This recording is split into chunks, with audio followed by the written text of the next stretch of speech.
এরপরে প্রশ্ন করেছেন আহমদ ওসমান, আপনি জানতে চেয়েছেন আশুরার দিন কি ভালো খাবার খাওয়ার বিশেষ ফজিলত আছে? নবী করিম সাল্লাল্লাহু আলাইহি সাল্লাম থেকে বিষয়ে একটি হাদিস বিভিন্নভাবে বর্ণিত হয়েছে। হাদিসের ভাষ্য হলো এরকম, মান ওয়াসা আলা আয়ালিহি ফি ইয়াউম আশুরা লাম ইয়াজাল ফি সাআতিন সাইরা সানাতি। অর্থাৎ যে ব্যক্তি আশুরার দিনে পরিবারকে ভালো খাবারের ব্যবস্থা করবে সে সারা বছর সুখে দিন কাটাবে এবং তার সমৃদ্ধি থাকবে। এই বর্ণনা বেশিরভাগ মুহাদ্দিসিন ইকরামের মূল্যায়ন অনুযায়ী বিশুদ্ধতার মানদণ্ডে উত্তীর্ণ নয়, এটি দুর্বল, অনেকের মধ্যে অত্যন্ত দুর্বল, এর কোনো কোনো সনদকে অনেকে মাওদু বা জাল বলেছেন।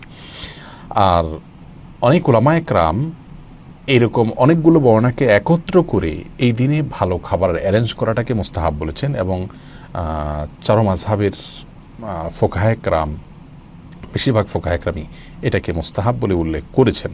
তবে নবী আলাইহিস সালাম থেকে এটি প্রমাণিত নয়।